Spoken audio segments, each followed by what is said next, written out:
आज यहाँ पर मेरे कार्यालय पर महिला शक्ति सम्मेलन आयोजन किया गया था, जिसमें हजारों की संख्या में हमारी माताएं बहनें यहाँ पर आकर के जिस तरह से उन्होंने मुझे आशीर्वाद दिया है, मेरी ताकत को बढ़ाया है। आज हमने महिलाओं के विचार सुने, उनकी समस्याएं भी सुनी कि महिलाओं को क्या क्या समस्या है।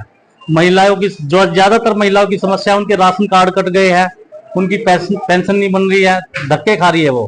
इस भारतीय जनता पार्टी की सरकार में जो गरीब आदमियों के ऊपर इन्होंने अत्याचार किए हैं, उनकी पेंशन काट दी है, राशन कार्ड काट दिए हैं, प्रॉपर्टी आईडी के लिए जो धक्के खा रहे हैं, इस तरह की काफी समस्याएं माताओं बहनों की थी।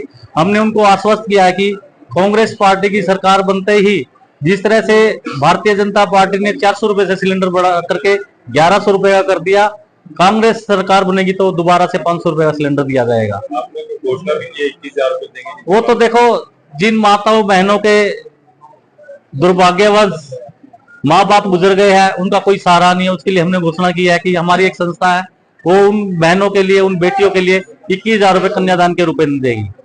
ये हमारा एक ही ध्येय है कि हम सेवा के लिए राजनीति में आए हैं। हम जितनी सेवा हो सके वो कम है, क्योंकि गरीब के अंदर भगवान बसता है। उनकी दुआएं लेनी चाहिए, उनकी बद्दुआएं कभी नहीं लेनी चाहिए। इन बहनों, आपने देखा हो जैसे हजारों मेरी माताएं बहनें आई है, ये मेरे परिवार का हिस्सा है, क्योंकि इनके दुख सुख में मैं लगातार जाता रहता हूँ। चाहे इनकी बेटियों की शादी हो या घर में किसी तरह का भी मांगलिक कार्यक्रम हो या दुख सुख हो, मैं हमेशा इनके बीच में खड़ा होता हूँ और इनको विश्वास दिला रखा है मैंने कि मैं आपका बेटा हूँ, आपका भाई हूँ। जब भी आपको अपने इस बेटे की, आपके अपने भाई की जरूरत हो, आपके बीच में हाजिर मिलेगा। बेटी बचाओ बेटी पढ़ाओ का नारा बीजेपी ने भी चलाया। आपने देख लिया होगा संदीप सिंह जी की करतूत, जो हमारे मंत्री थे। अब कोर्ट का फैसला है, आरोप तय हो गए, अब क्या होगा। लेकिन इस भारतीय जनता पार्टी पर हिम्मत नहीं उससे इस्तीफा मांगने की कि इस्तीफा दो, आपके ऊपर ये आरोप है। लेकिन मैं धन्यवाद करता हूं माननीय कोर्ट का, जिन्होंने अपना फैसला दिया, आरोप तय हुए है और जो फैसला आएगा वो सबको मान्य होगा। पहले सुरेंद्र रेवड़ी ने बीजेपी को अलविदा कहा, फिर आपने कहा, और कल अशोक नारायण ने अलविदा नहीं कहा बीजेपी को, लेकिन उन्होंने अपने सारे पदों से इस्तीफा दे दिया। देखिए, उन्होंने भी कहा एक पीड़ा है। मैं आपको बताना चाहूंगा, ये खाली 1-2 पार्षद में नहीं है, कम से कम 20 पार्षदों में ये पीड़ा है कि उनके काम नहीं होते हैं। जिस जनता ने उनको चुन के भेजा है और उनके काम ना हो तो पार्षद के मन में पीड़ा तो होगी। वो अभी तक चुप बैठे थे, दबा, उनके ऊपर प्रेशर था, जैसे मेरे ऊपर भी प्रेशर था कि आपको कुछ नहीं बोलना है। अब सब खुल के आराम से सबके सामने आ रहे हैं और आने वाले समय में सभी पार्षद भारतीय जनता पार्टी को छोड़कर कांग्रेस ज्वाइन करेंगे। अब तो आप कांग्रेस के नेता हैं, अब बता दीजिए प्रेशर किसका था? नहीं, देखिए, ये कुछ बातें राज को राज रहने दो, आने वाले समय में सब पता लग जाएगा। कौन आदमी है, कौन प्रभावशाली नेता है जो इनके काम नहीं होने दे रहा पार्षदों के?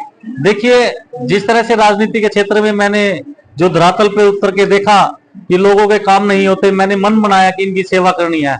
लेकिन जो यहाँ मौजूदा नेता है, यहाँ का संगठन है, वो नहीं चाहता था कि विजय जैन किसी गरीब आदमी की सेवा करे। लेकिन मैंने बीड़ा उठाया। जिस तरह से मेरे वार्ड में काम रोके गए, मेरी सम्मानित जनता ने हमको चुन के भेजा, मैंने धरने पे बैठ के उनका काम शुरू कराया।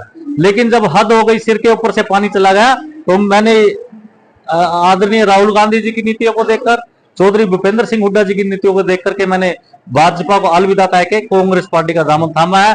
और उन्होंने मुझे विश्वास दिलाया कि आपके मान सम्मान में और मेरी गरीब जनता के मान सम्मान में कोई कमी नहीं रहने दी जाएगी। उनके जो भी सामूहिक काम होंगे वो सारे काम किए जाएंगे।